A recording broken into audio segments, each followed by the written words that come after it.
32 minutes, 21 seconds. 5-second tone followed by a 1-second pause. You are listening to Spaceboy Universe. Okay, gang, let's go.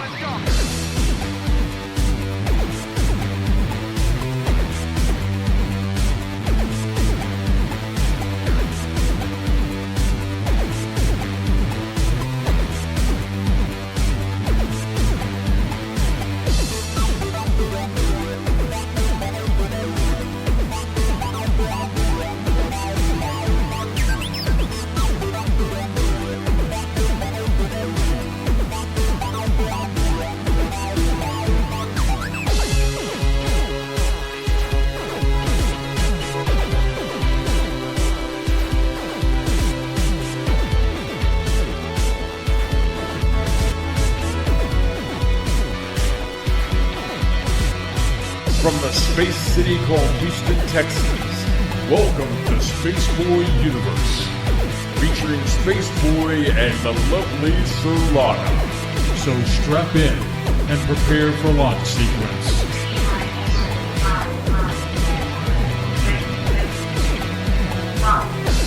Greetings and salutations, I'm Spaceboy. And I'm Surlana. And this is Spaceboy Universe. It is November 12th, 2016, and it has finally come, Surlana.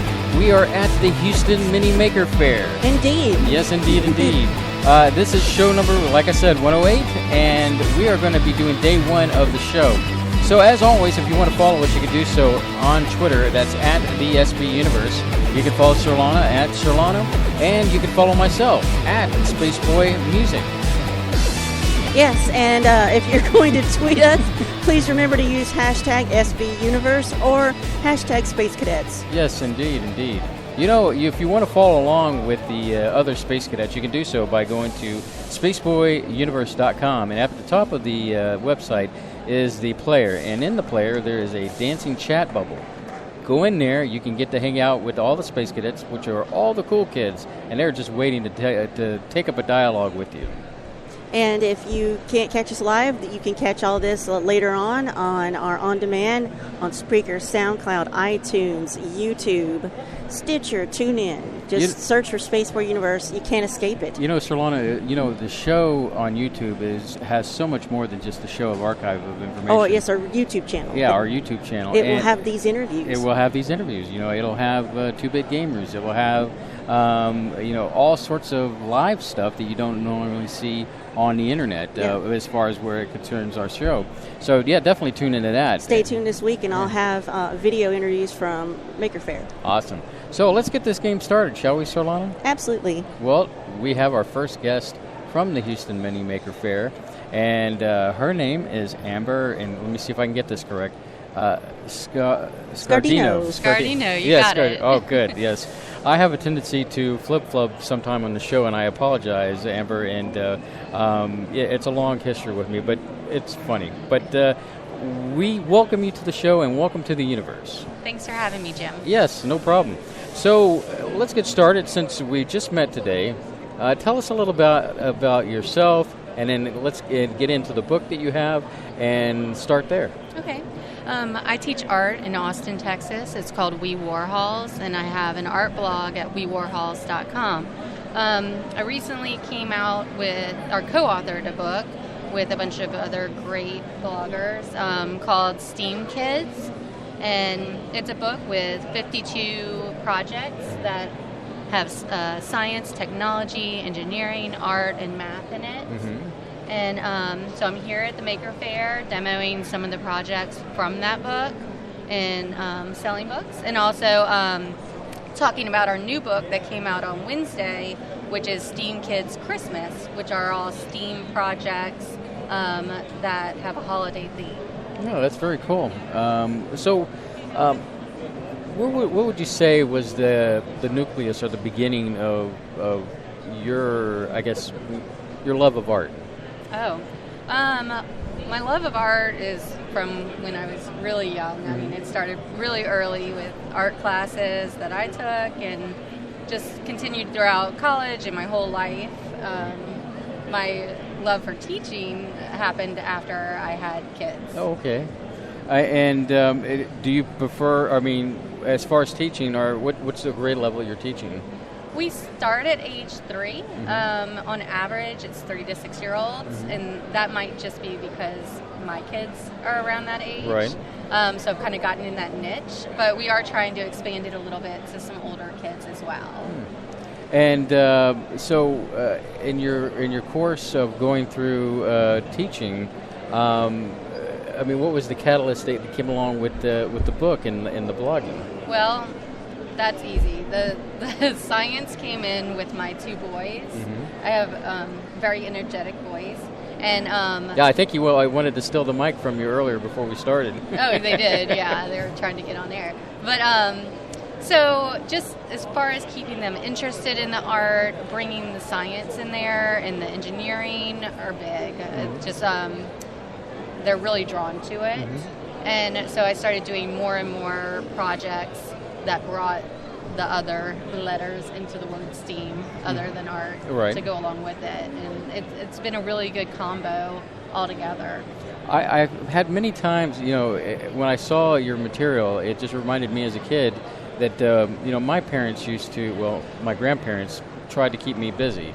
And I would do all sorts of wonderful projects like this, and paper mache, or just creating things from the Legos, or just something that might be like science. I had a science lab kid, and it was always fun. But of course, parent needed to watch over what I was doing, and fear of me disintegrating the kitchen table or something like that. But in your, I guess, course of teaching, how do the kids react when they get involved with projects like this? They love it. I mean, it's very hands-on learning. I bring in the different subjects in ways that are fun where they don't even see it coming. It's like bringing in math. When you're adding art to that, it's hands-on. They're interested, and they're learning in different ways than just a blackboard. Sure. Do you have an example of a great project that kids really enjoy that teaches them when they're not even realizing? Yeah, let me think about that. I mean, like the math, when you're bringing in like symmetry into the art projects, or just so many different ways. I mean, the engineering, we're always building. We do a lot of tinkering and woodworking and building in the art class as well. So just all kinds of things to learn with. Okay. Tell us a little bit more how the blog, how that all, you worked with, I guess it was 10 people? Yes. And tell us the evolution of how that happened. Well, I think kind of meeting a lot of these ladies, probably through social media, like Instagram, I would say, kind of brought us together. Just our different feeds on Instagram and kind of getting to know each other and having these similarities. And from Left Brain, Craft Brain contacted me and asked if I would be interested in being part of this book. And really great experience for me because I'm just in such good company with people like Anna from Babble Dabble Do, other blogs like Buggy and Buddy, Lemon Line Adventures, What We Do All Day. There's all of us. So we just have a lot of us. We all have kids and similar interests, and just getting the word out about STEAM and how important it is for just our kids and our future. So, with the, how do you feel? Do you feel optimistic about for our children of the future as far as with education? What is your take on that? It's being an educator yourself. Well, I do. I see the how popular STEAM is becoming in STEM and the maker community, and how maybe certain things that used to be considered, more for boys, like woodworking or the tech field. The robots they're doing back there, the competition, that's traditionally male dominated or male. And it seems like so many more girls are getting into it, and they have these different programs like Girls Start, and even in like brownies and Girl Scouts and stuff, it just everybody's really like getting into it, and I think it's really making learning interesting, and everybody's getting involved now, and it's not just a boy thing. Well, it's nice that you brought that up, because I remember a time, when I was younger, that girls did artsy and home ec, and boys were more into the wood shop and math. Says and all the that. man who actually did home ec. And which I will segue into that. The thing is that here on our show, we've always promoted young women into fields that always seemed to be dominated by men. I have let me rephrase. I feel like that women should, if they want to participate and do that, they should. And I guess I don't want to sound so manly when I say this, but and then I don't want to sound like I'm lazy, but yeah, sure. If you want to take over some of this, go right ahead. Right. But I'm saying it in the sense that it's good, because when I had my nieces, I had an opportunity to be there for them when they were growing up. One of the things I always emphasize with them is, always ask the question why. Don't just accept things for face value, and let it be your guiding force to explore your education. And, I've seen my nieces blossom into wonderful, powerful young women.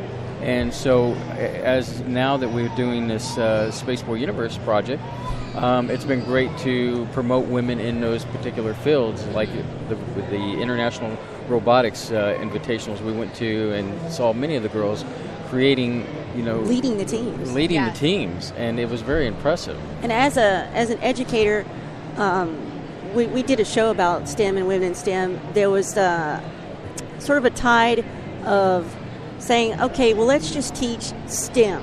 Let's get rid of music and art and all these liberal arts courses, so we can have more engineers, mathematicians, people in the tech field. So I think you would be a strong proponent of art being as important as STEM. Definitely.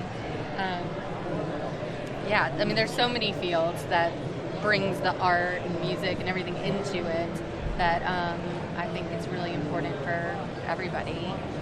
And I think it makes learning all of it just like a lot of fun. And I mean, we're basically trying to raise creative thinkers, people that ask questions, want to like you said, figure out things for themselves and learn how to do these things.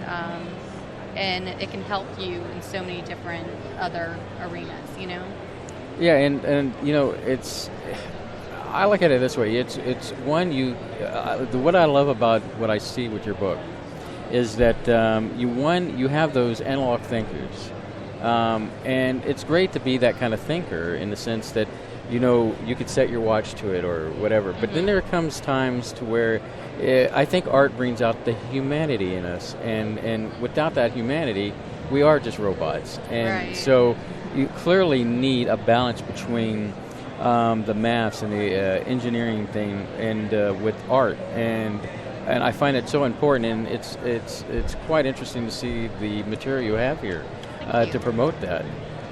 What say you on that? I agree. Okay, well, good. I hope we weren't going to have like a drag down fight or anything. But going back earlier, she mentioned that I took home ec, and partly, like I said, I hate to sound like a guy again, but partly it was to hang out with the ladies, what guy wouldn't, but I tell you what, at the end of that course, I could sew a mean vest. Right. And I could sew, and I kind of cooked in a way before, but gave me an opportunity to cook and everything. But I guess what I'm trying to say is that I was willing that if women wanted to do math and all that on that end, I was willing to learn what they had to, And I'm not saying that that's a woman's field, but in the past, it always seemed like it kind of got that stereotype that the girls did home ec and everything. Right. But I mean, it's good. It's good to be well-rounded, yes. Whether you're male or female. I mean, my husband's a bit of a Renaissance man, where he just likes to know how to do things himself, and so he took a sewing class with me to learn how to sew, to be able to hem his own pants, and just different things. Just he's very well-rounded like that. Right. Where I definitely tap into the My Renaissance dad thing. was the oldest of 6 children, and my mom was the youngest of 4. So she was the baby, and she's kind of spoiled and didn't have to do much. So when they got married, he had to teach her how to cook, how to sew, how to clean, how to take care of a kid. Yeah. Not their first child, my brother. So that was a situation. It was completely reversed. In fact, my grandmother asked him, "Why do you want to marry her? She can't even pick up her own clothes." And he's like, "Well, it's really not the first reason I thought of, because she was a knockout." But it was like I was saying, Amber, is that about the adding arts to an analog situation, is that men are kind of like that analog situation where they needed the art to learn how to be more, complete. And so I think it's flipped on the same situation. Women needed the empowerment of math skills and engineering and all that science, if you will, to become complete. So it's good to see that now we live in a time where men and women can do the same things and compete. Yeah. And the future ahead is, I think, in my estimation, is so exciting for humanity in general, instead of shortchanging either gender. Right. Yeah. So, so you teach the art classes in camps. Now, if someone wanted to start incorporating more STEAM in their curriculum, could they use something like your book or these bloggers' book to start getting it into the curriculum? Definitely. STEAM Kids, the first book that we did, is great year-round guide to projects. The new book, STEAM Kids Christmas, is kind of like a teacher's dream. I mean, basically, you have your lesson plan planned out leading up to the holidays. Excellent. They're great gifts for teachers to just, so you don't, and parents, so you don't have to put so much thought into the projects, and they're just there for you, and easy laid out. Mm-hmm. Tells you what materials you need, how you could extend the project, and it's quite a variety. So.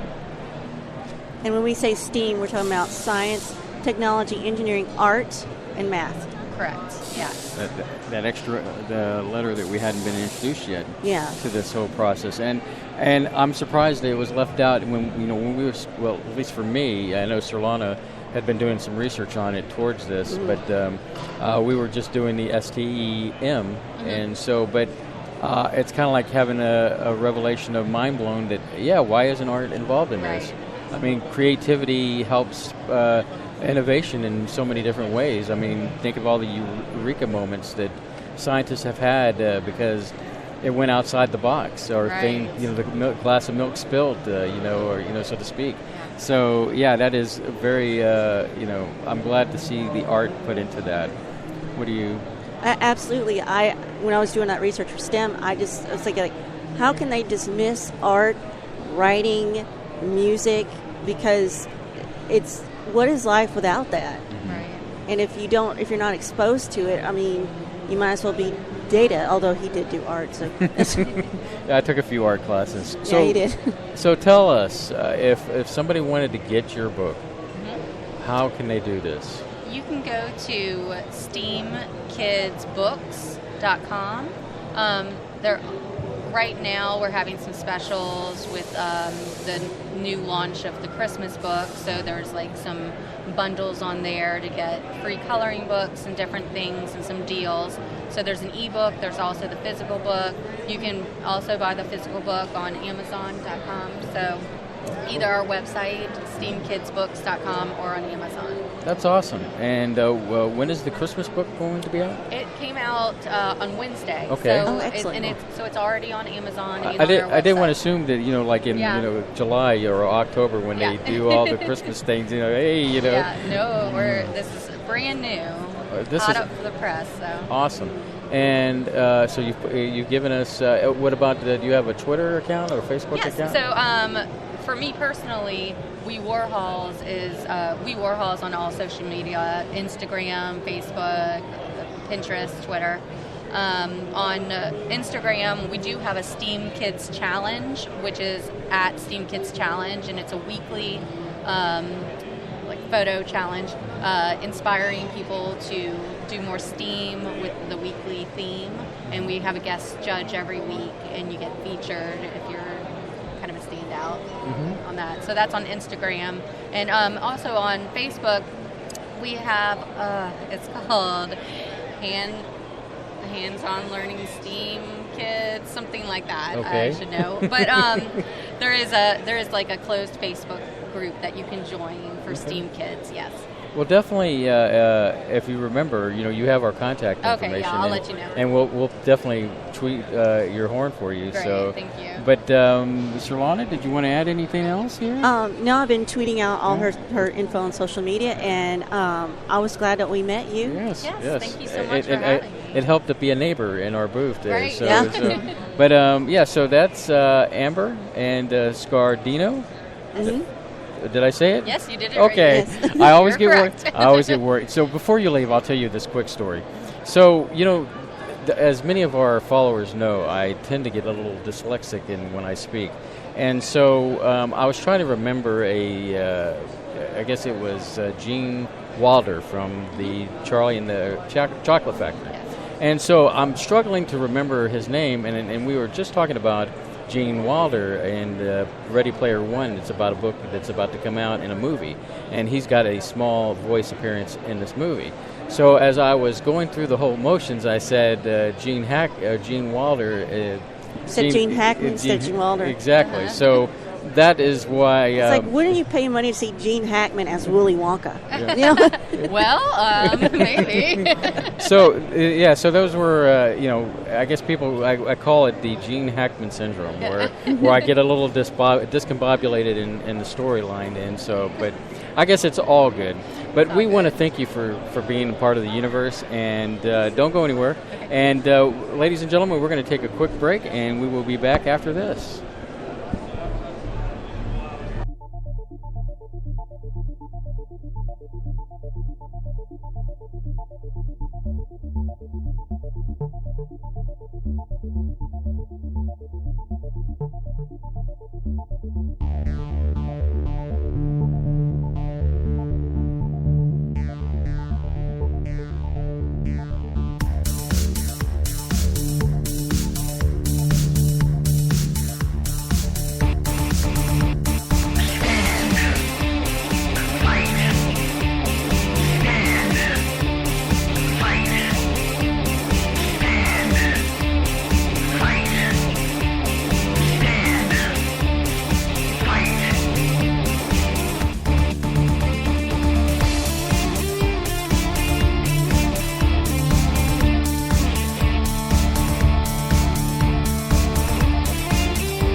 You are listening to Spaceboy Universe. Now here are your hosts, Spaceboy and Surlana. Indeed, we are live at the Houston Mini Maker Faire, and what quite a position we're in. We get to see everybody coming in through the front door.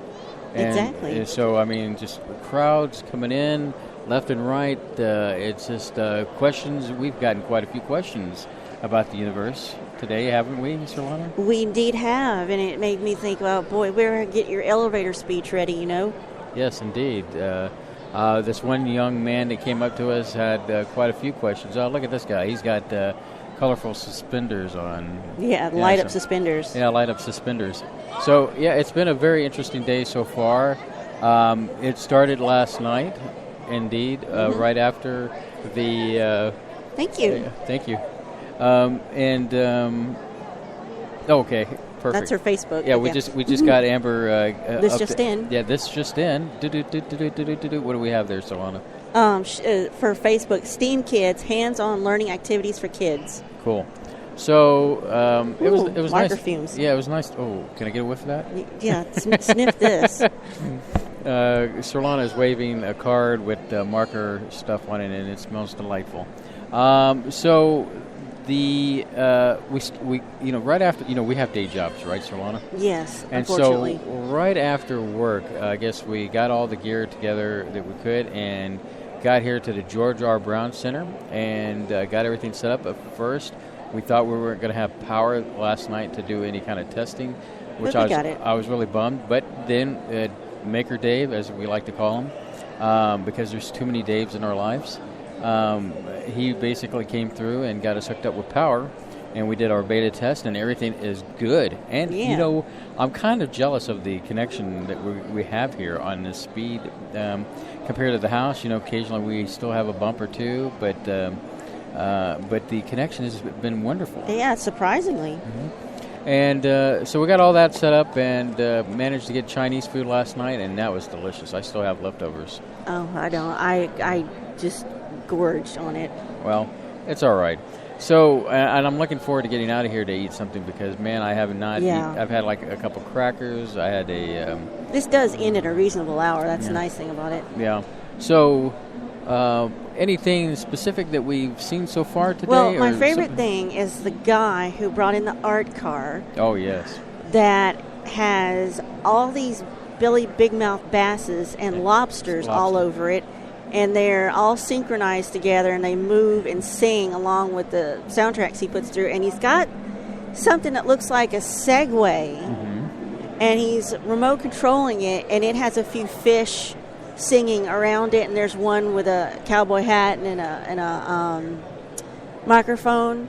So I just took a video of that. I believe that's posted everywhere I can post. It's on the Spaceboy Universe Twitter, it's on Friends of Spaceboy Universe Facebook. Now, the thing is that this car is a well-known art car. Houston has this art car parade thing that they do, and they come out with some of the most coolest cars that you can see. In fact, there was an episode of American Pickers where they were here in Houston, and they went to one site around somewhere here in Houston, and the guy had an art car, but it was sad because it was decommissioned. I guess it was decommissioned, kind of just off to itself, and just kind of like going through the passage of time. So this art car with the fish and all that is been out there. It's pretty well known. So I didn't know about it, but then I'm not from Houston. Well, so. Congratulations. I know you hate your Texas heritage, but that's okay.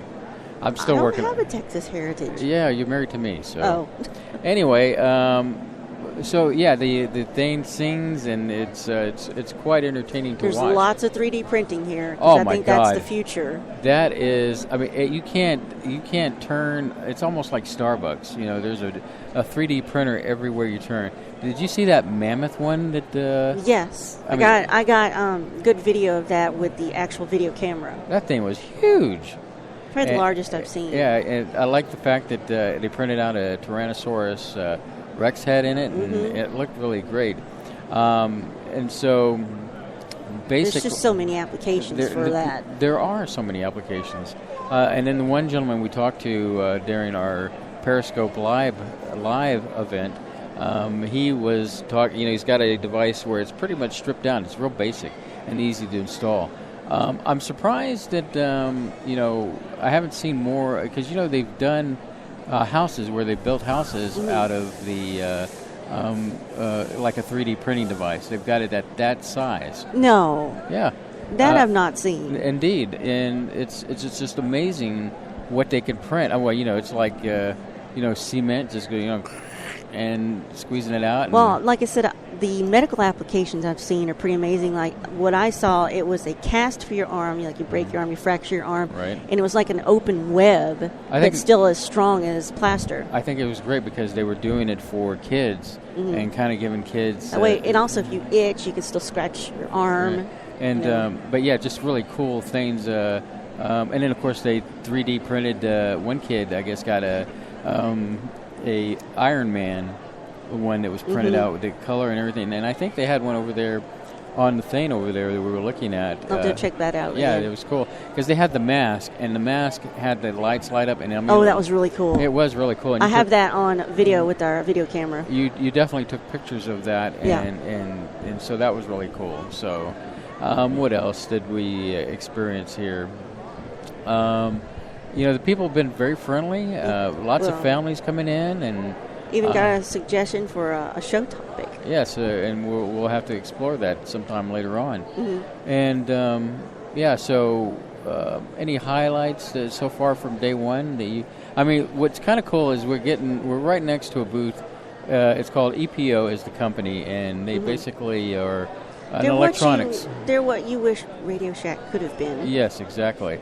And, back in the day when we lived out towards Clear Lake and Webster and all that, they had a store out there that we would go to quite often. It was just like the old days of Radio Shack. And, just parts, every kind of part you could want to build something, probably also computers, little robots, DIY projects, just, I kind of miss being near that place. Yeah, well, you did shock one of the guys. They're at the booth next to us.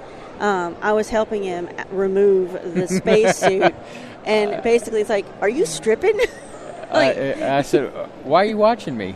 Why are you watching me strip out of my astronaut suit?" Have you ever seen a guy take off? Well, you never suit? seen a guy strip out strip off of an astronaut suit? It was pretty funny. Yeah. So I was having a good time. It was all good and fun, and EPO.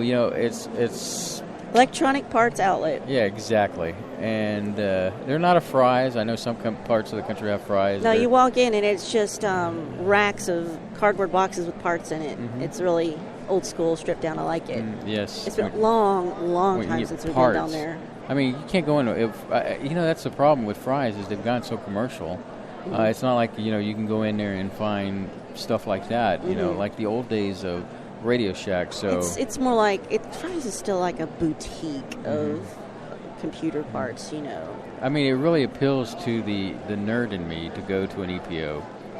Yeah. Because wish they had more than one location, which is great because that ties in. Because what I was about to say, Surlana, is that it ties in with when I go into an EPO, and I hate this. It sounds like a commercial where we're not worthy of EPO. But the thing is that I can go in an EPO and see all the parts and come up with ideas and possibilities, and it ties in directly with Maker.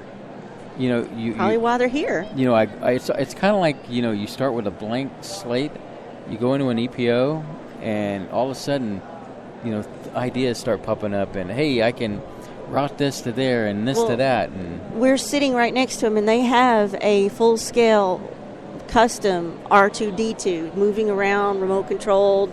Astromech droid. Yeah. So that's kind of cool. And then there's actually another guy in here. There's a different exhibitor who has one. It's got, it looks more like the actual R2-D2, but it's got a green theme. And they came really close to each other. I thought maybe they would fight each other in a minute. So. Right. So what else did we experience so far today? Oh, let's see. We talked to the guy who built the K9. Oh, yes. We saw him at Comic Palooza briefly, and so you got the Periscope with him, but I also have that on video with our video camera, which I'll get that. If the audio came out decent, I'll cut that up and we'll put it on our YouTube site, and you'll see some of these interviews. Also, yeah, I part of the. I don't mean to interrupt. That was part of my Periscope streaming earlier, we were kind of tag teaming where Mm-hmm. you were doing video on the video camera and I had the periscope running on Your my iPhone. phone, and on the selfie stick to try to get some of the best angles that we could. I felt guilty in the sense of some couple thought they were in my way, and I said no, look at this. And, I was filming right over him. But you were going to say, I'm sorry. Well, he was cool because I didn't know of all the things that the canine do. This guy said it took him about 3 years off and on to build it. And you can actually go up there, tickle its ears will wiggle. You can pat its head, its tail will wag. So it kind of has these sensors that sense when you're touching it. And he has it programmed to say the typical things in the correct voice. And as I was listening, Doctor. as I was listening to that voice, which is the actual canine voice, whoever did the voice acting for that must have had something to do with Danger Mouse, the first Danger Mouse, because that's it's too similar to some things voice acting I've heard in the Danger Mouse cartoon. So that was really cool to have time to sit down and talk to him. He can remote control run it. He had it just sitting on the table. Right. But we saw it running around at Comic Palooza on the floor. And it's an impressive replica of the device, and we were. Oh yeah, it seems upscaled from the original K9. And it's bigger. As I was talking to him, and you were talking to him too, and he was explaining, it took over 3 years to build. It reminds me of how when I'm writing a CD. Sometimes. I think the quickest CD I wrote would have been, what would that have been? I know I've written a CD in 1 month, but then most of my music that when I'm writing for albums, it takes about a year. I'm way overdue for a new album, and I've been kind of taking my time because I've been doing all these special requests for songs for shows and stuff like that. But I'm good with that. At some point, we'll get it on to a CD and sell it. But I could relate to him, Yeah. The other one is I went out without you with the video camera, and I talked to I think it's the Houston Vintage Radio Association, and the man who built these boxes, and they have the tubes. What do you call them? Yeah, the vacuum tubes. Is that what they are? Yeah, radio tubes. Yeah. Vacuum tubes. He built these boxes from scratch, and he can hook up it up to a computer, he's told me. He can hook it up to his guitar, electronic guitar, and he can get that warm, rich, vintage feel from the sounds. And so I did an interview with him on the video camera, so I'll have that later on, and that'll be available on our YouTube site. I'm looking forward to it. I mean, I went by. I didn't get a chance to really talk to him. Yeah, I was probably not the best person because you're the musician. Well, musician, radio, it was like, when I saw some of the stuff, and I immediately started, newsflash, Peoria, Godzilla has invaded the inlands. But I was talking to him about how, these enthusiasts say, oh, you can't get these sounds or anymore unless you have that specific Right, tunes. those tubes. It brings a certain warmth. It's like people who say, there'll never be a sound like LP records. Right. You got to hear. Which is funny because now you're seeing a resurgence of records coming back. Well, records have never left us. True. They have never left us. They've been in production since the time they were first invented to now. They've never stopped being out there. And they go through these ebbs and flows of like, it's not so popular, now it's popular, but it's never fully gone away. It's the one original music media that has never left us, and I don't think it ever will. Well, I hope it doesn't, because it's like you're saying when we were talking about the vacuum tubes, they bring a certain warmth to whatever is being played through, like radio or anything like that. So you get that same feeling when it comes to records. Some people like to crackle and the hiss and the pop and the dust that makes all the interference noise. If you, it's a shame that some of the younger generation have not really grown up on what we had as kids. I had 45s. In fact, my first 45, the first 45 I had was "If You Leave Me Now" by Chicago. Is it? Yeah. I had ABBA and Andy Gibb. Really. I think I might have had. Yeah, I might have had it. Maybe some Bee Gees. Yeah, Bee Gees. And my record player was not like. It was like more like kind of like a low-end kids thing. I mean, it wasn't like Hasbro, but it was like... Did it look like one it of was those white and black. One of those wind-up boxes? No. See, I had one that was a perfect You square. plugged it in. And you plugged it in AC.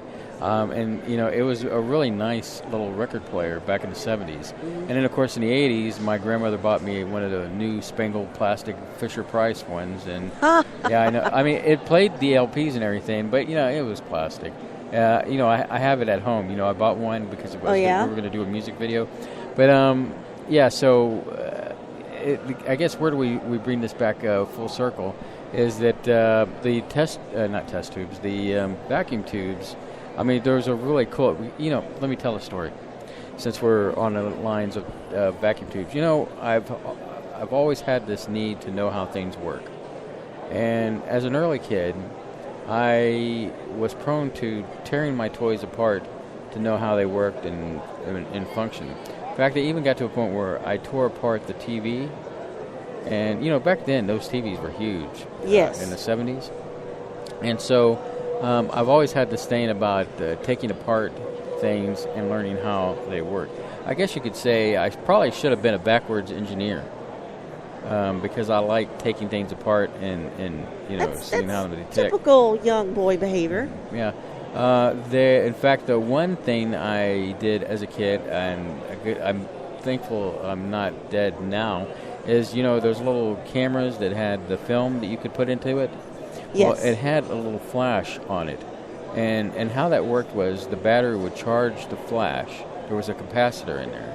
And when you would push the button, it would dissipate the charge out of the capacitor and make the light go off. Well, like an idiot, I started taking that apart and basically it actually hit the two ends for the capacitor and discharged the capacitor. And what I was holding was a steak knife in my hand to try to break open this camera, if you will. Oh, so, that's just not smart. Well, speaking of smart, there was another time when I had the electric fly swatter thing that I stuck my finger in it. I don't know why you did that. I will never understand why you did that. Well, I don't know either because I was not feeling good at the time. I had my shoulder was screwed up at the time, and I guess I was thinking, well, how bad could this be? Well, I learned how bad it could be, and now you have a source of amusement out of it when you start thinking about it. That's my friend Lynette's favorite story is the time you bug zapped yourself and you had to go sit down for 5 hours. I mean, literally, you saw I was like I was rebooting. You could see the Windows log on in my eyes. You didn't talk for quite a while. Well, one, I wasn't feeling good as it was, and then when I got zapped, I moved my shoulder into a position like it was like one. I don't know what hurt worse was moving my arm into a position where my muscle hurt so bad, or two, the charge of the fly racket that I got electrocuted on. So we were supposed to talk to another gentleman. I guess they got hung up, and I'll have video of this on our YouTube later. GDD Boombox. They have like vintage luggage, but they put speakers in the luggage, so you could just pick up the piece of luggage, hook it up to whatever device, and have your music in your luggage. The devices run off of Bluetooth, I believe. I think from what Gus was talking about, Gus Davis, the owner, and I guess he's got his daughter involved, and it's kind of a family affair. I tell you, it is really cool because they take rusty gold, as I like to think of it, and they repurpose it for something you would never think to use it for.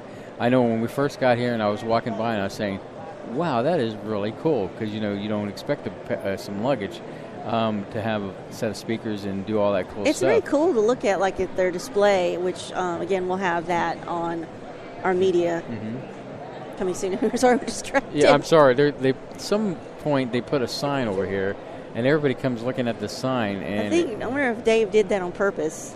I don't know. I'd like to talk to these guys on our right. the spontaneous pop-up display guys, because that looks really cool. Yeah, it is cool looking, and at some point we'll definitely, broadcasting. Let's see. Yeah, so, yeah. Do you want to take a music break? Well, we could take a music break and then bring in our next guest. And are you ready to come on, sir? Jim? Are you ready to come on? Yeah. Yeah, we're on here right now. Here, let us go into a commercial break, and we can bring you in. Let's see here. Hey, everyone. Oh, don't. On there. What was that? I don't know. It just went nuts. Okay. Well, anyway, this is Spaceboy Universe, and as I'm scrolling here to find some music to play to get us out of here, let's see here. Professional broadcasting. Yes, this is live broadcasting, ladies and gentlemen, and I will get it together here at some point. And here we go. Some music, everybody. Jam out, and we'll be right back.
You are listening to Spaceboy Universe.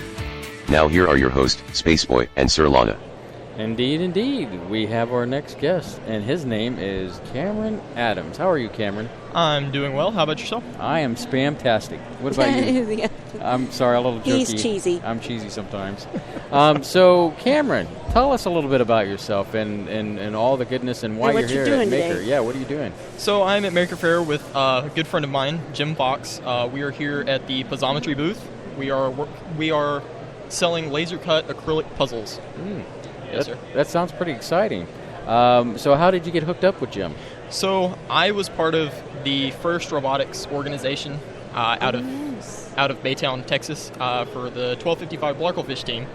And I was part of the team. I helped mentor the team after I graduated from high school, and it just so happened that Jim came in as a mentor right around the time that I graduated. And he asked me one day, hey, I have this gig. Do you mind helping me with it? Because I need an extra hand. And that was a year and a half ago, I guess, and I've been helping him ever since. Well, that's awesome. So what is the importance of puzzles? So something that we've really seen a lot is we've seen kids come through, and we've tried to get it into schools and such, just kind of teaching spatial reasoning, as well as how much fun it can be to actually create something with tools that you find. So in this case, it was a laser cutter that Jim started with. He saw the opportunity and said, what can I create with this tool? So just getting spatial reasoning and mathematics and science, all those kind of things into the heads of the next generation, I guess. Another way to sneak in learning is fun. What I found interesting about the puzzle themselves is that clear. They look like pieces of ice, to be honest with you. So what was the decision to make them clear? What was the reasoning behind that? So he has several different ideas for them. He started out with an orange prototype, but it didn't flow very well. And something that we've really seen in selling these is that it also frustrates the customers and makes it more fun, because it's when you have like a jigsaw puzzle or something of that nature and there's a picture involved, it takes away from the thinking about it, because you're just trying to figure out, okay, well, this piece lines up with this, and whereas this, you're actually having to try and guess or try a different strategy, something to think outside the box. Yes. Is this excuse me, 2D or 3D? 2D. 2D. Okay. Yes, ma'am. We're Spaceboy and Surlana. Don't call us sir and ma'am. Oh my goodness. I mean, for Pete's sake. I mean, I know I turn 47 next week, but I don't want to be old. But anyway, so I'm old. Well, now I'm starting to think I'm old enough to be his son, or he's old enough to be my son. There, I'm going. No, you are old enough to be someone's son, Peter Pan. And so anyway, education-wise, the schooling and what are some of the things you're doing in school? So I attend the University of Houston Clear Lake for computer science. So when I was in the first robotics organization, I was the programming lead for programming robotics, or programming the robot for this organization, and I've kind of continued that trend. So I'm really into computers. Okay. I do stuff outside of school, side jobs, as you can see with this one. So something that I've been things that I work on consist of building websites, building apps for other people. Now, I know you're still young relative compared to myself. So I'm going to ask the question is, when did you get so interested in technology? So I guess I've always been really interested in technology. So when I started, I guess I was in junior high. My parents had a computer, and I didn't, right? They did it for paying bills and buying things on the internet, even though that was a long time ago and that wasn't a huge thing. It was coming on. There's that long time ago thing. Yeah. See, I'm putting it in perspective. 20 years, Surlana, I'm going to say late 90s? 96. See, okay, so there you go. See, that's when I started. I was 20. Yeah, so, but go on, continue. What's his age? And they just kind of gave me their computer, because every now and then it would just suddenly break, and I had to find a solution to fix it, and so they were tired of me breaking their computer. And that opened a whole new world for me, because I got to surf the internet, learn about online gaming, and then that led to wanting to build my own game, and that led to taking computer science classes in high school, which led into collegiate. Okay, now you piqued my interest. This game you designed, can you tell us a little bit about that? I mean, see, I love gaming. I don't get to do much gaming as much as I used to because I'm so busy doing work in the universe. But tell us a little bit about that. So, I guess the first major video game that I made was just kind of a Pong reboot, right? Mm-hmm. But instead of I had it kind of in a space theme, which goes along with, I guess, our theme. Spaceboy theme, right? Yes, exactly. And the only thing that was really different was that as the ball bounced around the screen, it flashed random colors. Okay. Right. So there's that, and then I eventually led into I built games for the robotics team for promotional reasons. I think I did that 2 years in a row. And I've been building one for a friend at the school that should be coming out shortly, as well as we've been in talks of doing a piezometry game. I've mentioned it to Jim many times, and I would love to do it. We're still leading into different things, different routes with the company. So right. Baby steps. Yes. Yeah. Cool. So you're working with Jim and all that, and that's great. And what does the future hold for Cameron? What is your hopes and desires beyond the horizon? So I've recently been offered a internship at NASA at Johnson Space Center. Oh, wow. Congratulations. Yes, thank you. I'm very excited about it. So just a future, I'm hoping somewhere in the space-related field, doing computer programming type things, hopefully. That does give me hope, knowing that you've got young generations such as yourself going into the NASA field. As a kid, I grew up on Star Wars and Star Trek, and especially Star Trek, where I was, it was an adventure. It was a wagon train to the stars, and I just knew that when I got to my age that we were going to be on the moon and on the Mars. Well, we're not quite there yet, but I'm hoping that your generation can kind of bring this all home and we can get to space. And so, as a young man, have you been inspired by any science fiction or anything on that end? So, as far as science fiction goes, I when I said that I got into online gaming, I was big. The first thing that I really got into was the PC download for Halo. Okay. Right? Yeah. I loved that series. I love reading the books. It's interesting for me. And I wish they'd put a movie out. I mean, a decent movie. You know what I'm talking about, right? Yes, sir. Yes. There it goes again with the sword thing. It happens all the time. I'm sorry. Too much gray in my goatee, I guess. But anyway, we're overdue for a Halo movie. Yeah, so I can see where you're coming with on that. Do you still do any online hardcore gaming like that, or not to a great extent? Just because with college, and I have 3 different non-career changing jobs that I do.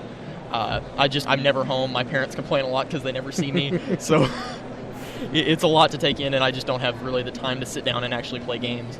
But it's not like they don't know where you're at. Agreed. I mean, it's like you're out there doing, saving the universe in your own way, and making things happen. It's, from your standpoint, looking forward, it's just such a wonderful time to be 20 because of the technology that's out there, because of the way the world's changing, and I'm just excited the fact that you've been in the robotics part, and I love that. And when we got a chance to go check out the Texas Robotics Invitational, I believe, we had such a great time with Dave, who's coordinator of this event, and it was just exciting to see all the young minds, just being behind that. And I hope you don't take that as a negative. No. What it brings me as an older man is that hope that seeing young people such as yourself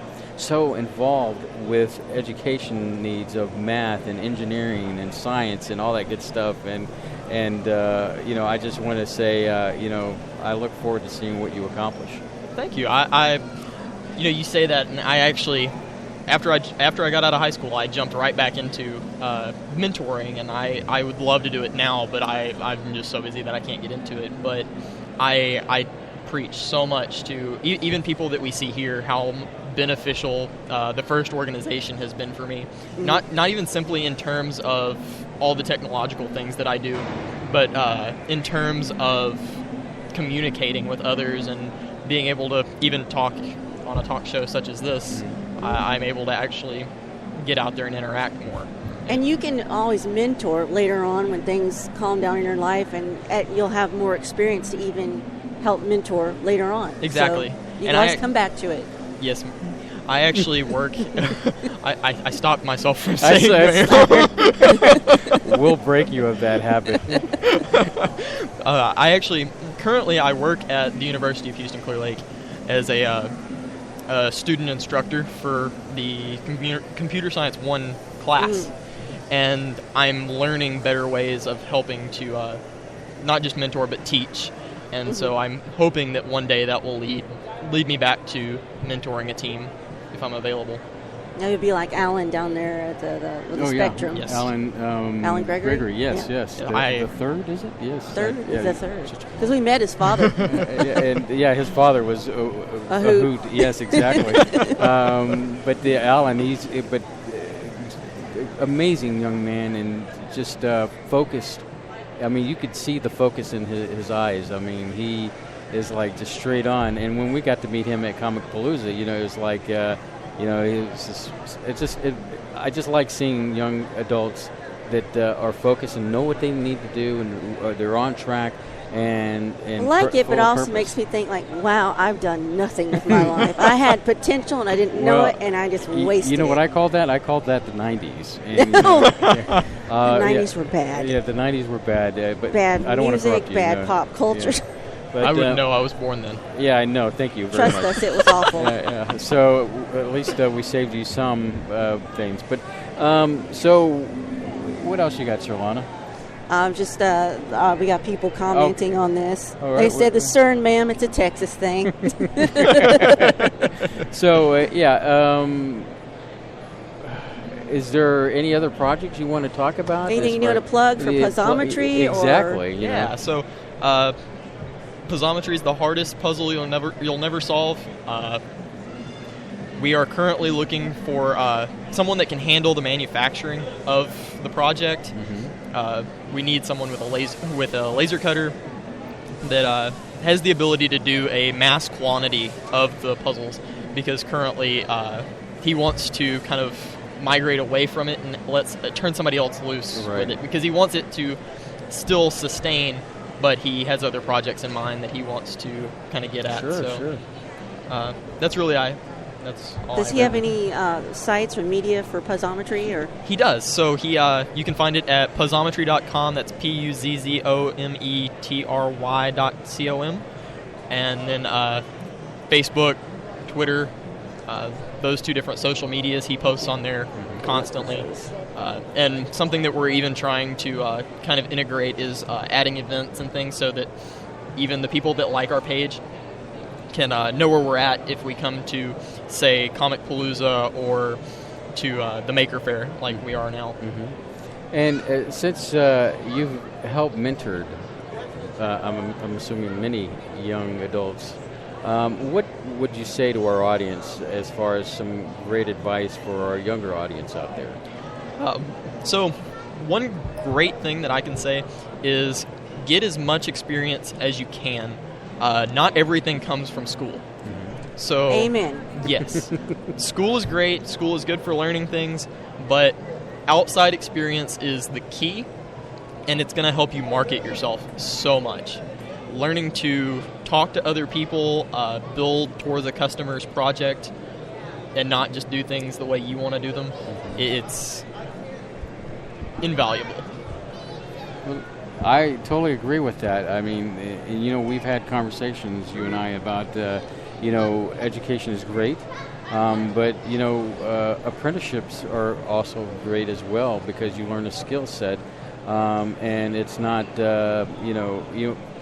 not everybody may not be cut out for going to higher ed, but I believe in education, so I don't want anybody to get the wrong impression that, you should not go to college whatsoever. I think that some people are meant for possibly an apprenticeship where they can learn a skill like how to build an engine or how to, do any build a house. The modern language is internship. Thank you very much. We're not in the Middle Ages. I'm sorry, I couldn't get to the point. I just think apprenticeships. I think we're in a time and age where we need to bring back apprenticeships where exactly. you've got a guaranteed job. If you study along with someone. Mm-hmm. Whereas unpaid how do you internships. think about that? So I know currently, as it stands, like I have a friend. He interned at Cessna or Textron as an aerospace engineer, and as soon as the internship came to an end, he had early access to registration for the next summer. So it was kind of in that shape where it was an apprenticeship almost, because every summer he's basically guaranteed, if they like him, obviously he does a good job, he's guaranteed another until eventually he graduates from college and he moves on into the company as an employee. I agree. I think apprenticeships and that sort of thing where you're guaranteed a job, if you're putting forth the effort, is needed. Yes. I totally agree with that logic as well. So, Cameron, did we miss anything? I mean, what's your favorite color, or do you have a favorite vegetable? I mean, so did we miss anything? Who do you think we've shot? tried to keep you on your shot toes. first, Han or Greedo? Yes. I mean, these are these things. Star Wars, Star Trek. Yeah. Oh gosh. It's okay. Our audience won't persecute you. Favorite historical time period? I'm trying to So, I was never into Star Trek. I'm sorry. That's fine. all right. I mean, we all can't be winners, You've got time to appreciate it, to learn to appreciate it. Yeah, and once maybe the day is when Paramount and CBS decide to actually be pro fans, but continue. Yeah, I was always more of a Star Wars person.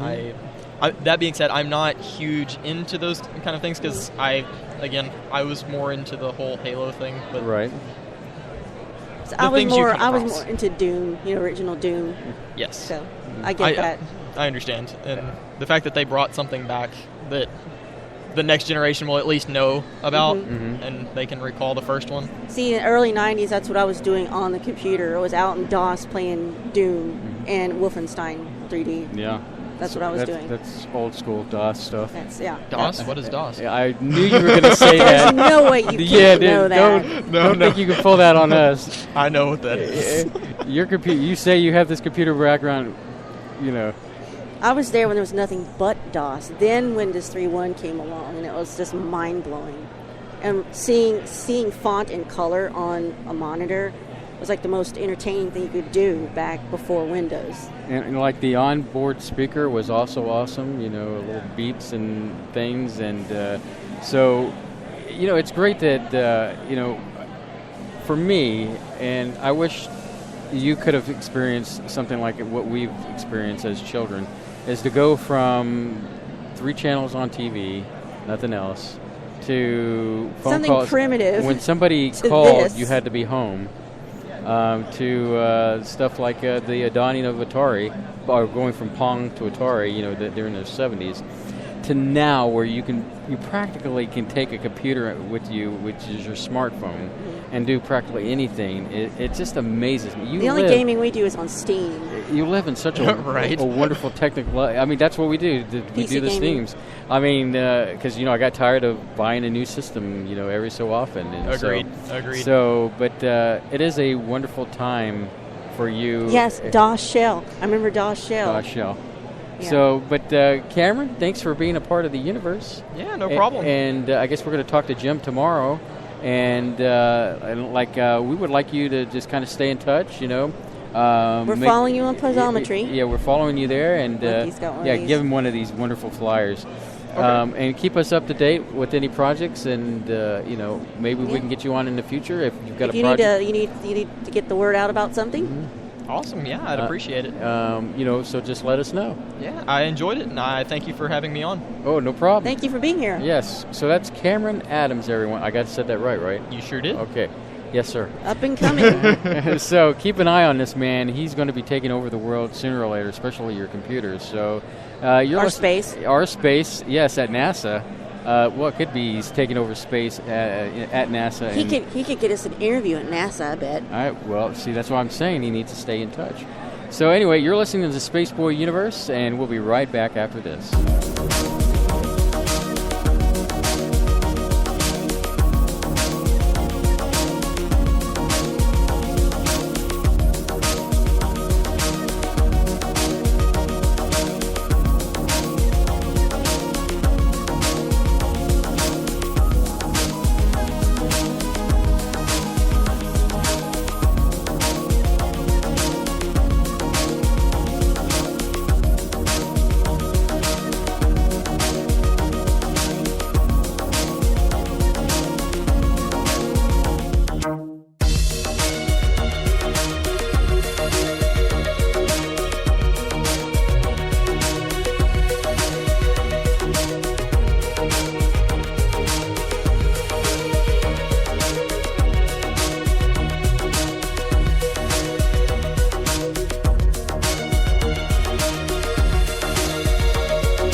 Alrighty. Good to meet you both. Doing live, and got to meet an interesting couple and about NASA, and I think we're going to arrange something where we can get them on the air. Yeah, fascinating individual showing us pictures of spacesuits on his phone that's in his office. Well, he saw my spacesuit, and Stop. So, see, I told you it's a good thing we brought it. Well, I'm not denying that. You do have some good ideas every once in a while. Oh yeah, every once in a while. So, what do you think of that young man? It just makes me feel bad about myself. Cameron Adams. Yeah. I had probably had potential, didn't even know it at that age, but then... And when I was referring to the 90s, I wasn't referring to bad in the sense of bad music. I mean, there was good music. Difficult to find. Underground stuff, I'm just saying that, I have this life that you think that I led as a CIA agent, and I refuse to tell you anything about my, 90s or whatever. Yeah. So anyway... so how are things going out there in the universe? Twitter and all that good stuff? Oh, yeah, we're hopping. We've got our good friends at Fran and K28 and James Cruz. They're active in the Spreaker chat. So, and we got a lot of stuff going on Twitter. Mm-hmm. So this message goes out to all the space cadets that are listening. So Dennis is being active on Twitter. How you, Dennis? cool. I expect no less. How are things? How do you like this broadcast in the middle of the day? I mean, it's not going to be something we're going to do all the time. It's just a special Just event. when we go to events. Yeah, a special event, and we wanted to make sure that you had a show, a live show today. And, of course, as always, this thing gets podcasted and backed up into our secret bunker in Greenland, where it's right next door to the seed vault up there.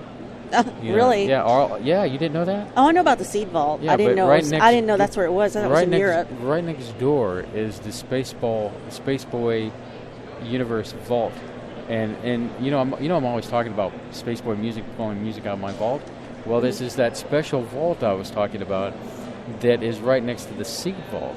So when the planet needs to be repopulated with seeds and all that, they're going to need our broadcast and our music to rejuvenate the Earth back again, is what I'm saying. Okay. So there's Spaceboys off the deep end. I hope you've enjoyed that part. And maybe I'm a little lethargic. Like I said, I haven't had any lunch today. Yeah, we haven't eaten. Fran says it makes a boring afternoon much better. Yeah, good. Well, we're always happy when Fran shows up. Yeah. I guess Fight Club must be on later on tonight. Yeah. She'll be able to go to Fight Club because we're not broadcasting tonight. Just tonight. We will be back. I know the excitement is with Surlana is that, I'm going to get to go to bed early tonight on a Saturday? I also took Monday off as a vacation day to recover from this. And I hope I survive the weekend and go back to work Monday, and because I've got some special project I got to do on Monday, but this isn't about work.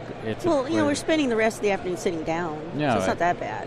Compared to when we did the Comic Palooza thing here, that was brutal. I mean, walking around in that suit, and I just thought I was going to die. I mean, because we're in the George R. Brown, but they've closed. It's like divided in half. They've closed half of it off. Well, there's four. I believe there's 4 sections of the George R. Brown. Yeah, 4 halls, and so we're in the A hall. And I don't know why that sounds wrong, but Surlana's trying not to laugh.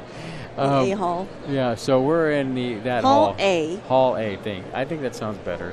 So I think BC and whatever else is closed off right now. Mm-hmm. There's nothing. But when it's Comic Palooza's here, it's the entire convention building. center is Yes. open, and you're trying to walk from one side to the other. Just one time, I almost died. I mean, you really got to get your exercise on for Comic Palooza in order to do it. But the thing is that I think this is the right size of an event, that it's not too tiresome. Mm-hmm. And the fact that, compared to when we did Comic Palooza, which I think we should look into broadcasting Comic Palooza next year. That way it'll give us an opportunity to be situated in the middle. I mean, because before we were using the press room, going back and forth. And, don't get me wrong, the press room was awesome. It's great, but it's so far away from the exhibitor floor. So, but yeah, very nice area. And it's been quite a flow here at the convention today. And so we've got some people lined up to talk to tomorrow. Today, I don't know if we're going to... We've missed the bright water bottle, but that is a cool idea. So if you're a biking enthusiast and you like to do biking and you do it in the evening and afternoon, well, you can't bike and text at the same time, right? Well, we have a walk-up. You wanted to talk to him. And hey, how are you? Let's see, take this off. Okay. So Surlana is talking to a walk-up, and we're seeing what's going on, and I believe it might have been our 3. Okay. This 3:30. So, okay, well, gentlemen, we have the one mic over here. Well, here, I'll give up mine.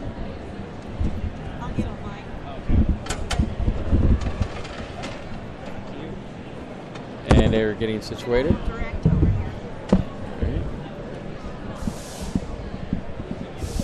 Okay, this is live radio as we know it. And hello, gentlemen. If you'd like to introduce yourselves, tell me who you are, and make sure to talk in the mic.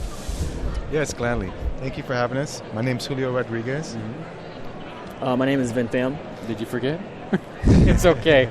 And we're the founders of the Bright Water Bottle. Okay, now we've heard a little bit about this, so let's go ahead and start from the beginning. Tell us about your project. Yeah, so our But before, I dig your glasses. Oh, thank you. I appreciate that. All right, Cookie. Yeah. Sorry, I didn't mean to interrupt. Just having a guy moment here. So. Thanks, bro. All right, yeah. We're fist bumping. Yeah. Okay, so our product is our main focus is to decrease the amount of accidents and fatalities for cyclists in the city. So in Houston, there's a big problem with that. Every few months, there's a death, and between then, there's lots of accidents. Me being a cyclist, that's one of my concerns when I ride my bike. So I wanted to come up with a product that would help reduce that risk, and that's where the idea came about with the Bright Water Bottle. To make a water bottle that acts like a lamp. It's essentially you're riding around with a lamp on your bike. Okay. In the hopes that the cars will see you and not run over you. Well, do you consider yourself to be Houstonian? Yes, I do. So traffic around here is usually pretty crazy, and what gets me is that Houston is very pro cycle. There's different parts of the roads where you can have do the biking and all that good stuff, and of course when I lived out, and I'm sorry I'm going on a tangent, but usually I do this. So, I used to live out in the hill country, so I saw many cyclists that would go in the hill country, out towards Bandera, Texas, and so it was not uncommon to see them and give them be polite. But Houston, drivers here are pretty aggressive, so I imagine. Tell me how bright this thing is. Tell me more about. I'm intrigued by this. Yeah, so we are working to maximize the LEDs and the lumens within that small sort of space. So in space, I mean, essentially all the electronics fit in the cap of a generic water bottle, a cycling water bottle.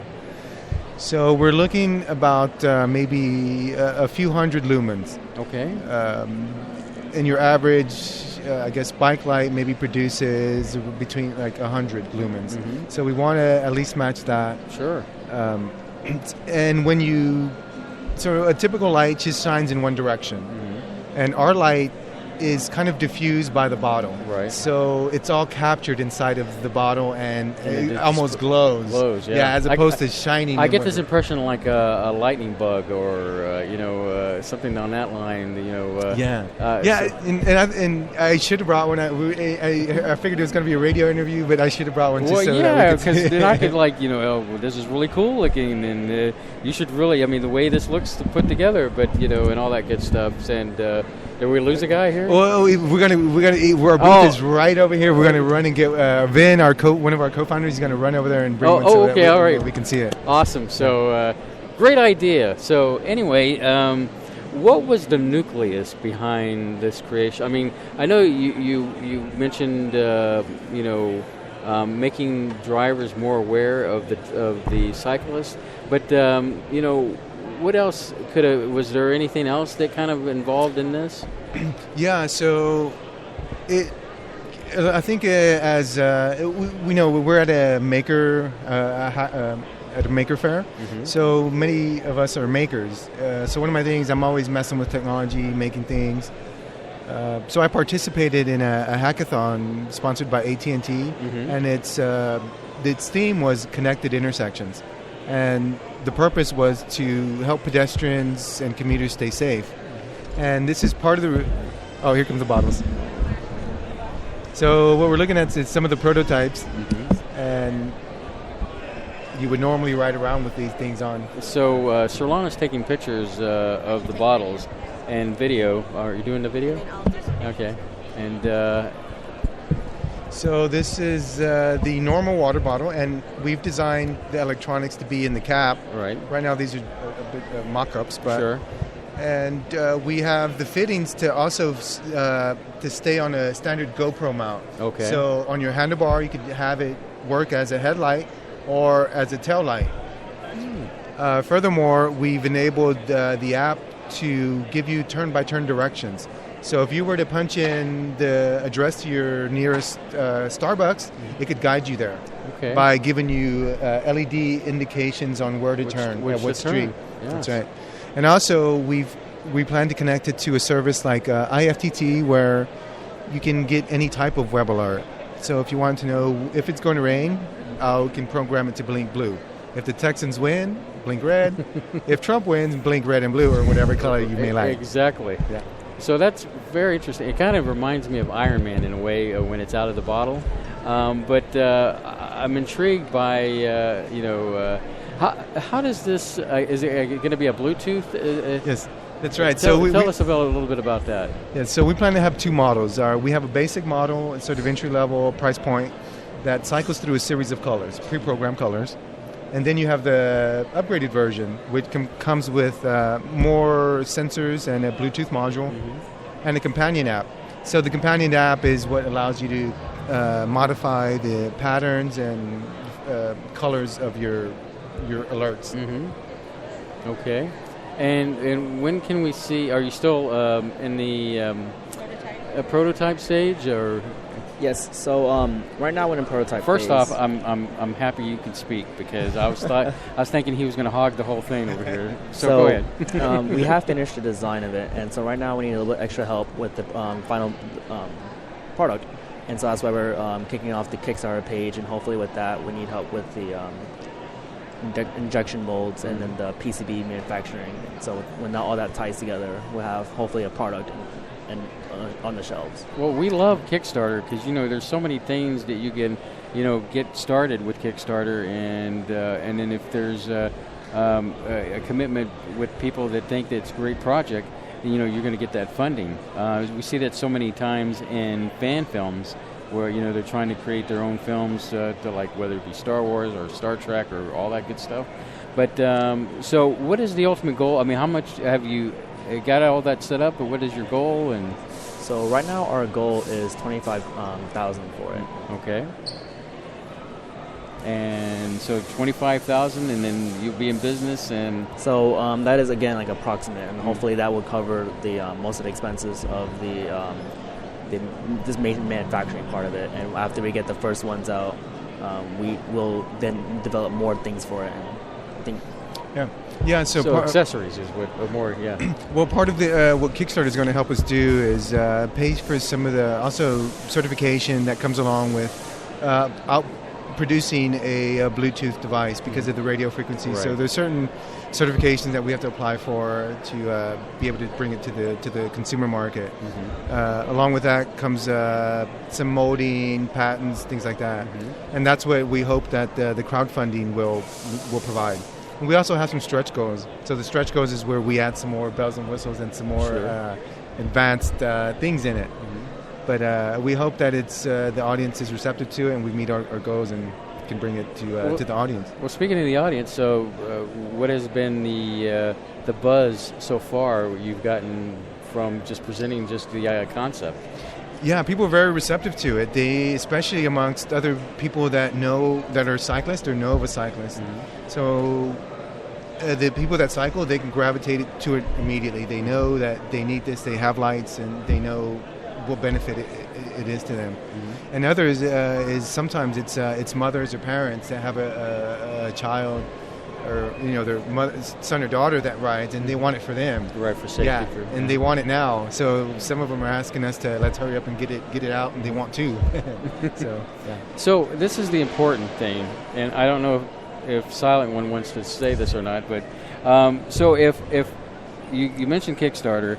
How do I get there? I mean, I could go to Kickstarter.com, but I know you probably have a direct link to get to it. Yes. So right now on our booth, we actually have an email sign page, and so you can sign up your email, and then we'll be sending out updates and like what we're doing, what we're doing, and when the page finally kicks off, then we'll be sending out a mass email, and we'll be posting it on like Facebook, and then having advertisements and stuff for it.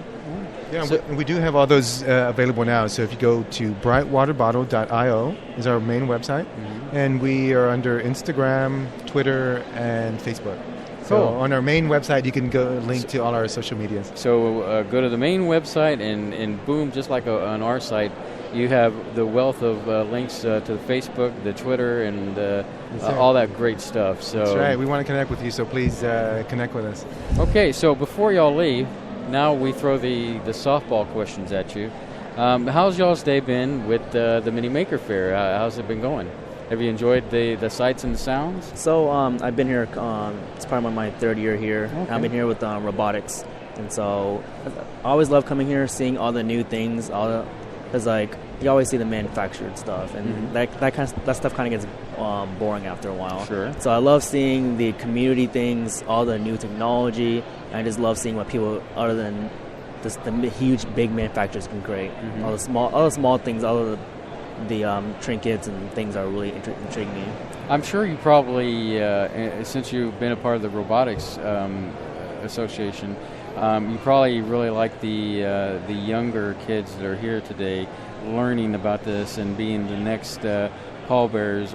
I guess maybe it might be the wrong word, but handing the baton off to them. You know, how do you feel about that as far as the mentoring and all that good stuff? So I did robotics in high school, and so now I just loved it so much, and I actually come back and mentor. This is my second year mentoring the high school team, and sometimes I feel great, like knowing that I've left because they gave a lot to me whenever I was in high school, and so I love giving back, and it makes me feel great that when they learn new skills and they can build their own robot, and it makes me feel good inside. Well, good. Well, you should keep up that mentoring, because you know we've often said about the future is our kids. And I mean, you're still a young man, but you know, at least you see the value of a younger generation coming up and making sure that they have the opportunities that you've had and then some. So it's always great to see people such as yourself succeeding in those fields and making sure the younger kids are good too. Yeah. So, gentlemen, I guess, did you want to add something there? Go right. You're shaking your head. You know, people can't understand the shaking head thing. But anyway, go ahead. Yeah, so my experience with Maker Faire so far, it's really great. I mean, bringing sort of the exposure of what all the Houstonians are doing. It's my first attending as a vendor. It's really cool. The last Maker Faire I went to was the Bay Area, and it's really great. They have a dark room there with all the LED stuff, and it's really cool to see the youth all come out and really embrace making things and learning all this new tech. Right. And I'm just happy to be part of it and contributing to the community. I find it is exciting in the sense that you know, when I was approached about Maker Faire, I never really thought of my own skills as far as being a musician, being a talk show host, that would be in the maker realm. But you know, it really comes down, because I say this to Surlana all the time. I said, Maker Faire is more than just robots. It's basically being in a blank room, and then all of a sudden a spark happens, and then a flood of ideas and come to mind, and then it's a matter of transferring that spark, that energy, into actual physical things. So it's exciting. Like I'm, you know, looking at your lamp thing bottle here, and it's just really cool to look at. And I'm sure our space cadets are you know, looking at some of the video and everything and checking it out. So we want to wish you the most success in your endeavor, and definitely keep us posted, and we'll toot your horn here at the Spaceboy Universe. Yes, sir. Thank you for having us. Yeah, no problem. Thank you, gentlemen. Thank you. All right. So, yes, you're good? Good? All right. So you're listening to Spaceboy Universe, and guys, don't go. And we'll be right back after this as I try to load some music real quick. And there we go. We'll be right back.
You are listening to Spaceboy Universe.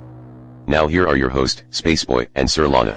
And then And the guys from we UH. are live again, and we're talking to Jim here that we'll be talking to you tomorrow with the puzzle. And am I back? Yeah, Are we we're back. Yeah. Okay, sorry. I was writing something down. We it was need important. we need like a little sign that says On air. We're on air and live, and it kind of reminds me of that first year of Contact in the Desert we went to, where people were walking up to Jimmy, and and they didn't, they didn't realize he was on air, And then the bathroom creeper. Yeah, exactly. Oh, creepy. Yeah, it was pretty messed up. Just hanging out by the men's room. You could tell you're moving up in the world when they take you out of the front of the men's room and into an actual building. Exactly. You're moving up, so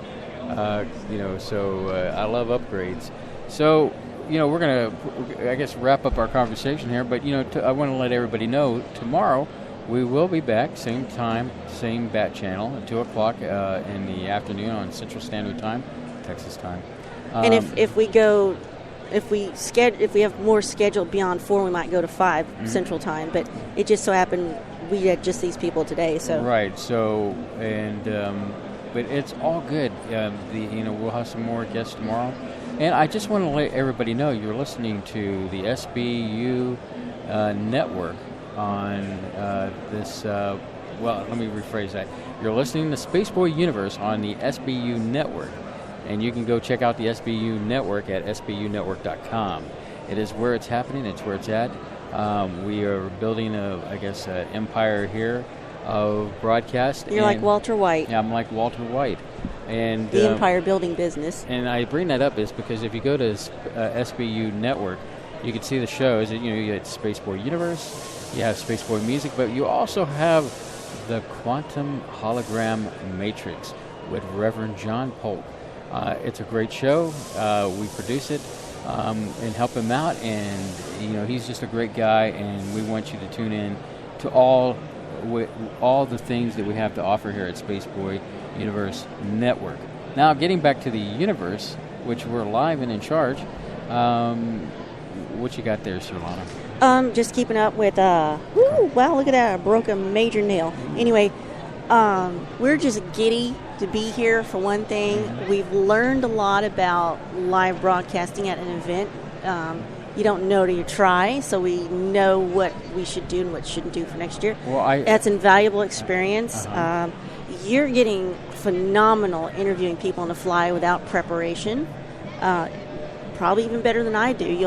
You'll see one of my interviews I did on the fly with the vintage radio man over back yonder. So that'll be on video. There's a huge fly.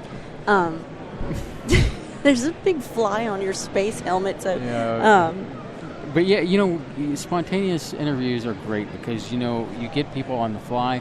It's kind of like when we were interviewing that gentleman with the K9 unit, and I mean, what helped was the fact that I like Doctor Who. I guess I could consider myself to be a Whovian. Maybe not as much as Micah Hanks, but I do hold my own on some things. But so when you engage with somebody on a spontaneous situation, they don't have time to think. They have to think off the top of their head. And as well as I do, when I start thinking off the top of my head, we end up with Gene Hackman. So or E.T. Or E.T. The extra. Never mind. Yeah. Anyway. If you don't know what those mean, go listen to our anniversary show. Check you'll figure out what that means. It's funnier if you do that. So, to all the people we've met today that didn't know about SpaceboyUniverse.com and the program, we hope you listen in on Saturday nights at 9 p.m. Central Standard Time. We have a good time. We usually have a PG show. Some of the topics your kids would not be interested in. Some of them they might. And if you're a first-time caller, you might win a little prize. Yeah, because we love giving away prizes. It's the return of the prize. Yes, that's right, Surlana. Prize season is back. And first-time callers, usually we have something cool. Lately we've had these Funko Pops that we've been giving away. Also, we have that giveaway of the graphic alien novel. $100 value. Yeah, it is. Well, actually, I think it's a little bit more than that, but we'll just call it $100 value. A priceless value.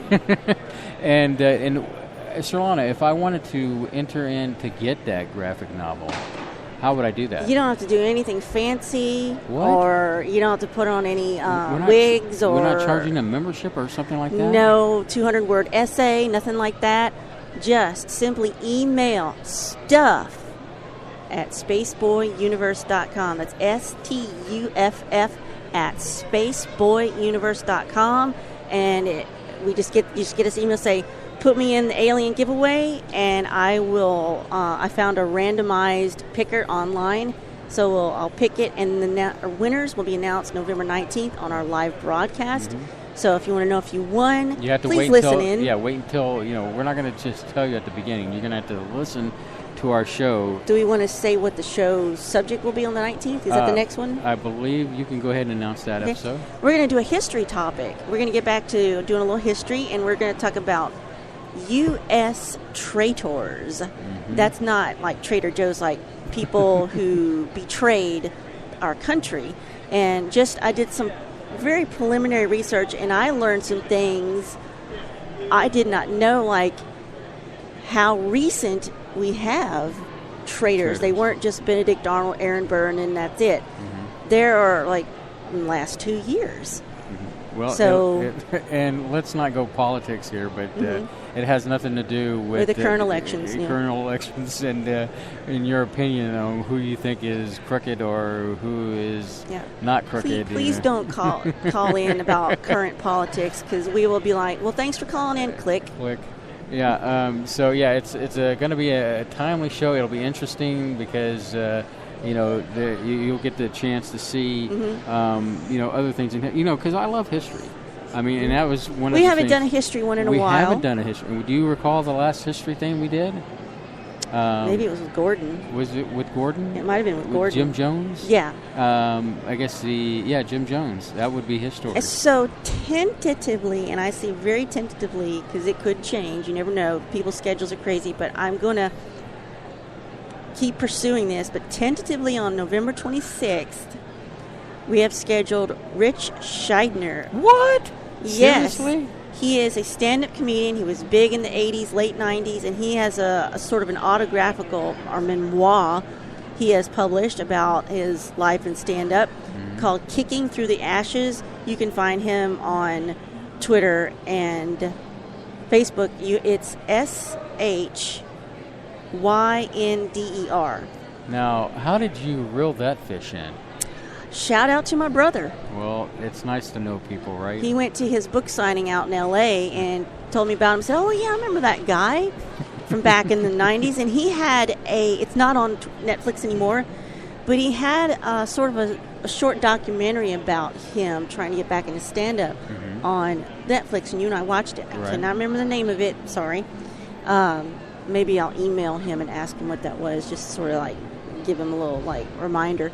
But if we get him on, that's going to be great because his book, just what I've read so far, he is an encyclopedia of the beginnings of stand-up across the country, how it started in each city and the infighting, and it's just like everything else in life where, there's loyalty and backstabbing and all kind of things, how stand-up got started in the different cities. Right. And the big boom in the 80s where everybody's going to the clubs and listening to stand-ups. Front of the brick walls. I haven't finished his book. I wanted to wait till get closer to time when he was going to be on to finish that. But it's a good, quick read, and I believe it's on the level of Nadal Sater's book that I have called I'm Dying Up Here. Look for that on Amazon, too.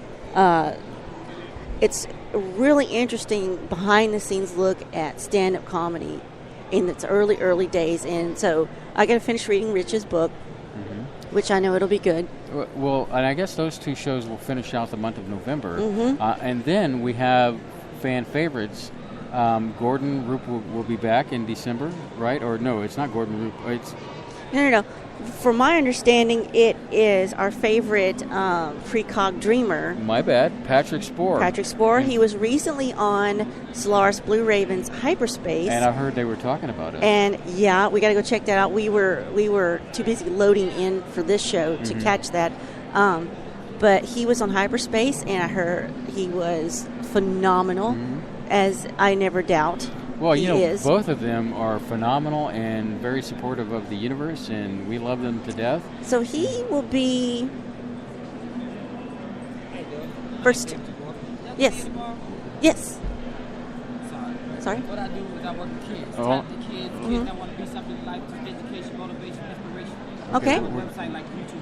You're able to share videos, share photos. The whole point of the website is to produce different campaigns and contests so kids can be able to experience different Well, things. if you're here tomorrow, I can schedule this is- you this for is to live. come in and talk to us. While we're And so Surlana is helping out and talking about arranging another guest and hold on, here you go, business cards. So yeah, that's the thing. I think we will have to set up some kind of barrier so that people don't just necessarily walk up. And now we're back. It's all right. It's live broadcasting. It happens. Probably not. We've got 1 hour left. Maker Fair ends at 5, and we'll be here tomorrow. It's 10 to 5 tomorrow. We'll probably be broadcasting at the same time, 2 to 5, 2 to 4, or 2 to 5, depending on how many guests we have. That's Central Standard Time. And a gentleman just came over. I think we may talk to him. That sounds really interesting. It's interesting how people have different handshakes. Yeah. Let's put it that way. Did you notice his hand was cold? Yeah. I don't know where he's been. I mean, it was But it is comfortable in the George R. Brown Center. It is comfortable and air-wise. explain that to our audience compared to Comic Palooza. Well, you had a huge press of bodies that was probably making a lot of. But also, Comic Palooza was in June. It's Southeast Texas. It's humid. It's gross. So if you come in from outside, you're disgusting outside, and you're melting when you come back in, and But that's the nature of the beast living in Texas. So yeah, that's his. Okay. thing. Yeah. Just yeah. What were you talking about? We were talking upcoming shows. Oh, yeah. So we're going to have Patrick Spohr. Patrick Spohr. Don't have our schedule in front of us, but Patrick Spohr will be on probably the second week in December. Second week, because December 3rd is the first week is we're going to David be heroes. Bowie. Yes, we're going to be heroes, and we're going to finally do our Bowie tribute. Or you're going to do a Bowie tribute, and I'm going to get there, and I'm going to say, yes, dear. No, I'm looking forward to you actually. I'm going to do the research. You're bringing your A game to see what you come I'm up with. sure Gordon will call in on that one. I mean, I know that there are nights when it's Surlana heavy question nights, and usually, and I like to explain that at this time is that usually I've gone through the subject matter, it's refreshing to hear what Surlana comes up with on her end. So I get captivated with what she's saying, what she's come up with, and usually I learn something. Can you believe it? I do learn something. I learn something almost every time. Like when we did the Jim Jonestown thing, I learned the whole thing. I learned not just don't drink the Kool-Aid, 'cause I'd heard that all my life, but didn't really fully understand what that meant. Right. Now I know, and it is dark. So this show does bring value to my life. Maybe no one else sees that. That's, Dear, it's all good in the neighborhood. And then we'll have shows that are just hysterically funny. It's kind of like, I see something in you that is quite awesome, and I think it's a great awesomeness that you are a part of the show. And I'm sorry I had to trick you into getting... don't have a choice. The only way out is death or divorce. So, but no, I really appreciate when you bring your A game, and there are shows that you sing, tend to be Surlana heavy, but... Well, when we have Rich Scheidner on, that might be heavy because, at last I get to ask a stand-up comic questions I've been wanting to know. There's a kid moonwalking in front of us. The Bowie thing, That's going to be your show? Well, I mean, not necessarily my show, our show. And that's a show where you will encourage people to call in and talk about their favorite Bowie songs, what they liked about Bowie's music or Bowie. I know next to nothing about him. He's got like 5 or 6 songs. I'm like, hey, that's nice, and that's my whole relationship with David Bowie. Right. So it's going to be all good, and or I can talk about that one dream I had about him at random, where he and I were in Applebee's having dinner. Yeah, I'm sorry. I thought somebody dropped something over there, and I was like distracted. It's not money, so don't worry about it. I'm sorry. So I guess that concludes day one of Spaceboy Universe at the Houston Mini Maker Fair. Is there any last things that you want to add before We'll be back tomorrow from maybe 2 to 4 or 2 to 5 Central Standard Time. We're going to be on at the SB Universe on Twitter. Look for us on Facebook. Just type in Spaceboy Universe. Also check out friends who liked Spaceboy Universe on Facebook, because that's where I've been posting a lot of our stuff. For some reason I don't have access to the universe on Facebook, but I'll go dig into that later. Yeah, and Facebook, was it that account or was it the Spaceboy account, Spaceboy Universe? I have access to your Spaceboy music, which I don't need, and I don't have it on the universe on my phone. Right. Now on the desktop, yeah. Okay. Well, we'll work that out. But yeah, stuff people are not interested in. So anyway, yeah, the behind-the-scenes thing. It's not like in the Wizard of Oz, you didn't find out who was behind the curtain until the last. And minute. You don't get to hear all the bickering we did this morning. I'm like, why are you obsessed about the batteries? Anyway, we just wanted to make sure to bring you a show today, and then we're going to bring you a show tomorrow. And come along, chat with us. We're watching the chatting thing, and you chat with us on Spreaker. Yeah. Go to spaceboyuniverse.com. There's a player, like he says. There's a dancing talk bubble. That's the chat. You can log in with your Facebook or Google, or you can just make a login there on Spreaker. Okay. Well, that's good. So, and I guess hasta mañana, as they say in Spanish, until tomorrow. And we will see you then. So say goodnight, Surlana. Good night, Surlana.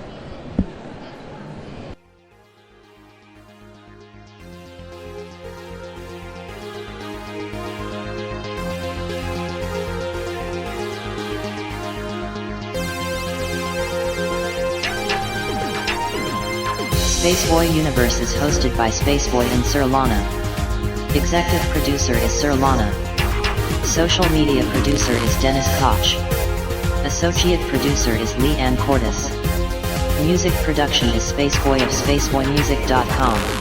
Special thanks goes out to Lee Ann K, K28, Mark S, and Bob N. This has been a Spaceboy Universe production. Support the universe by exploring Spaceboy Universe with Spaceboy and Surlana. Sweet dreams, Space Cadets.